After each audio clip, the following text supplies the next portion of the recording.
দর্শক আজকের ভিডিওতে আমি আপনাদেরকে চায়নার কয়েকটা ভাইরাল লোভনীয় ব্রেড তৈরি করা দেখাবো। দেখতে পাচ্ছেন প্রথমে এটা দেখায় চাল দেওয়া হয়েছে, চালটা সেদ্ধ করার পর হলুদ একটা কালার আসছে, এর উপরে সস দিয়ে দিল, তারপরে ডিম সবজি যা যা লাগে সেগুলো দেওয়ার পর এটা কমপ্লিট হয়ে গেছে। এরপর যেটা দেখাবো আর একটা ব্রেড দেখাবো। এই ব্রেডের ভেতরে দেখতে পাচ্ছেন আটার ভেতরে সবজি দেওয়া হয়েছে বিভিন্ন রকম, তারপরে এটাকে কাটা হয়েছে, তারপর এটা চুলাতে দেওয়া হবে।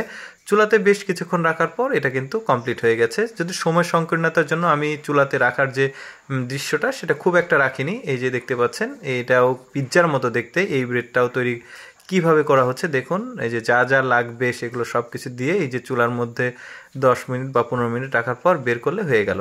এরপর ফিশ একটা রেসিপি দেখব মাছ দিয়ে। মাছের উপরে প্রথমে সস দেওয়া হচ্ছে, ম্যারিনেট করে নেওয়া হয়েছিল আগে। তারপরে এইটা সম্ভবত তিল বা এরকম কোনো কিছু একটা হবে। তারপরে এটাকে গ্রিল, আলাদা আলাদা লোহার গ্রিল দেখা যাচ্ছে, এর ভেতরে রেখে চুলা থেকে বের করলে হয়ে গেল।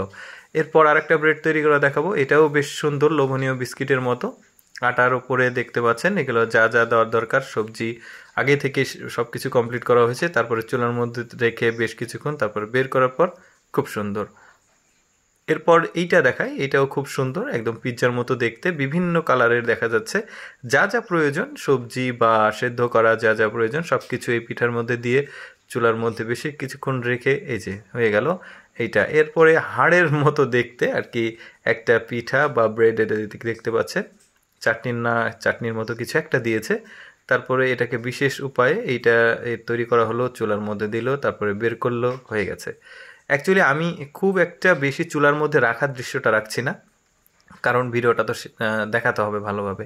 একটা ডিম বিশেষ প্রসেসে আসলে ভেজে নেওয়া হলো, তারপরে সবজি দেওয়া হয়েছে, মাংস দেওয়া হচ্ছে, তারপরে এই যে কি সুন্দর রেসিপি দেখতে পাচ্ছেন। এরপর যেটা দেখাবো এটা একটা স্ট্রিট ফুড বলতে পারেন। প্রথমে একটা চাপ দিয়ে আটাকে লম্বা করে নেওয়া হলো, তারপরে একটু কালার করা হয়েছে, তারপরে দেখতে পাচ্ছেন বিভিন্ন কিছু দিয়ে খুব সুন্দর একটা। এরপর আমরা দেখতে পাবো একটা ব্রেড। এই ব্রেডটা কিন্তু দেখতে আউটলুক খুব সুন্দর, বেলুন একটা বিশেষ বেলুন দিয়ে চাপ দিয়ে এটাকে এই আকৃতি দেওয়া হয়েছে, তারপরে চুলার মধ্যে থেকে বের করে খুব সুন্দর একটা ব্রেড তৈরি হয়ে গেল। এরপর যেটা দেখাবো এটা মুংলাইয়ের মতো দেখতে, বাট মুংলাই কিনা আমি জানি না। পেঁয়াজের যে ফুলকা থাকে ফুলের সাথে ওইটা, তারপরে কিছু মাংস, এইটা, তারপরে এটাকে বন্ধ করে দিল, তারপরে এটা চুলার মধ্যে দিয়ে তাপ দিয়ে এই যে হয়ে গেল মুংলাইয়ের মতো, বাট জানি না মুংলাই কিনা। এটাও একটা খুব সুন্দর দেখতে পাচ্ছেন, সবজি দিয়েছে, ডিম দিয়ে ডিমের টুকরো, তারপরে পেঁয়াজের ফুলকা, এগুলো সব কিছু দিয়ে এই যে চুলার মধ্যে থেকে এটাকে বের করলো, হয়ে গেল।